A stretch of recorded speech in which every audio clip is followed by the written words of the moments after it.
Hi guys, it's the Macintosh Guide, week number 3, new unboxing. What could it be? Let's check it out. Now, I picked this up from eBay. Again, because I've received so many parcels over the last couple of days, I have no idea which product this is.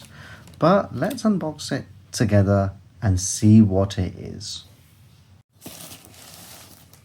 So let me get my trusty scissors and just have a look at which base is probably the best base to go from, and I believe it's this one. So let me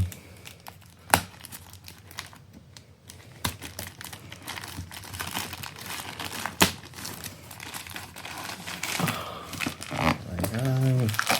That's good. And let's just get our scissors.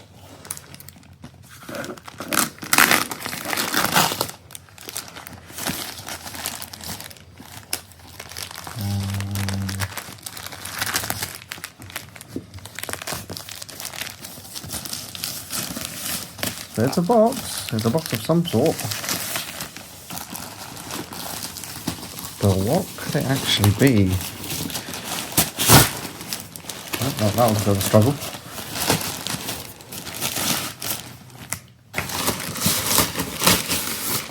I know what box this is. This is how you get your MacBook delivered from Apple. So it's a MacBook box. But let's just quickly sellotape into it, and I want to be careful just in case the product's on the side. And let's just have a look here.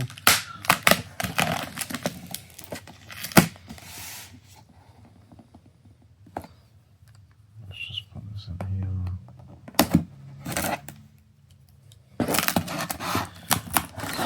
Open up, and let's just, it might be one of the worst unboxers ever, that's for sure. Let's remove this piece of plank wood. We'll put it over there. So oh, I know what this is. Oh, exciting. Because I've got more stuff ordered for this one. This seems to be some sort of receipt, so I don't want to open this up because it will have a lot of information in it, but interesting sort of Apple cable. So that's the Apple plug, and it's a MagSafe charger. So I know what this is, and I'm really excited because I used to own one of these before I got rid of them. I actually surprisingly did a lot of my university projects on this machine, even though I had a new machine. So let's have a look what it is. So I think you guys can see what this is, and it's literally just being held on with a piece of tape.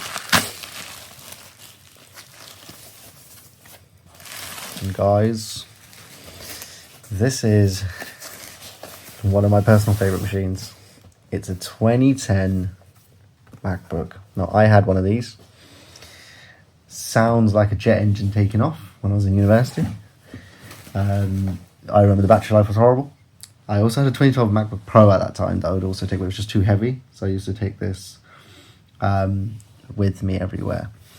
So you can tell it looks like it's in decent enough condition. Here's the ports. There's the MagSafe port as we saw. Looks a bit screwed up, that's for sure. Ethernet port, Thunderbolt to USB, headphone jack as well, and then a disk drive. And let's just have a look at the bottom, and that looks absolutely janked. But yeah, let's turn the machine on. So let's open it up. It just looks so nice, guys. Honestly, it looks so good. Let's tilt in the camera a little bit. And bear in mind, guys, I am getting new equipment for camera. Don't worry. I know you guys are going to tell me off. And you can see, so the speaker, that this is the new trackpad system that we had. Let's see if there's any juice. The light's on. and there seems to be life in the machine. I absolutely love this.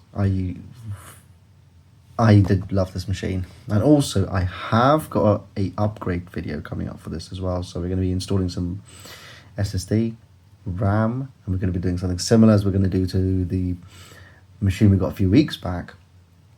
In terms of, let's see if we can install Windows, let's see if we can install Linux, and let's see how usable it is. Now it's interesting to see what the OS this is running. While it's booting, and it's going to take a while. It's running it off a hard drive as far as I'm aware, because this is so amazing. I can't believe I've got my hands on one of these again after so long, and decent condition as well.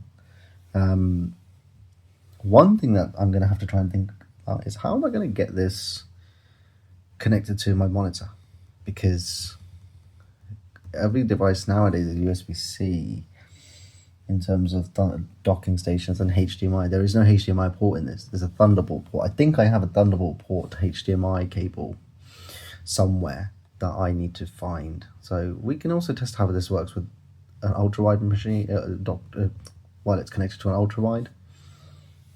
But I would be surprised why it wouldn't work. But as you can tell, it's taking its time. It's still taking its time. It's still trying to load. So let's just let's just speed this video up a bit via editing, and should hopefully boot to the OS. Oh, might not have to speed it. Boom, we're in. Cool, so it says system clock is incorrect. Let's have a look at the battery health. It says conditions normal, so that's fine. Okay. And let's do about this Mac. And you can tell it is terribly slow, which I am not surprised about, because I had the same problem with mine. So, as you can tell, it's running 10.11.6 El Capitan. This machine, I believe, goes all the way to Catalina, so we can still upgrade this to a new OS. It's got 2 gigs of RAM, which is the downfall of this machine. And it has a NVIDIA 320 256 megabyte graphics card, and it's the 2.4 gigahertz Intel Core 2 Duo. And if we just have a look at storage, it's got 250 gig SATA drive, so we will upgrade this to an SSD in a video coming up in the next couple of weeks, so do stay tuned. And as you can tell, it's also got a super drive, which we will leave, because I don't really mind about that one. So we will get the RAM and stuff installed in the next couple of weeks, guys. But yeah, this is a 2010 MacBook, guys. I'm really surprised to see one. As you can tell, 2 gigs of RAM is just, it's not good enough for today's standard, that's for sure. And I'm surprised about the battery as well. So guys, 2010 MacBook I was able to pick up. I'm gonna go into my legacy machine vintage collection little shelf I'm gonna be making. But guys, thanks for watching, and I'll catch you guys in the next one.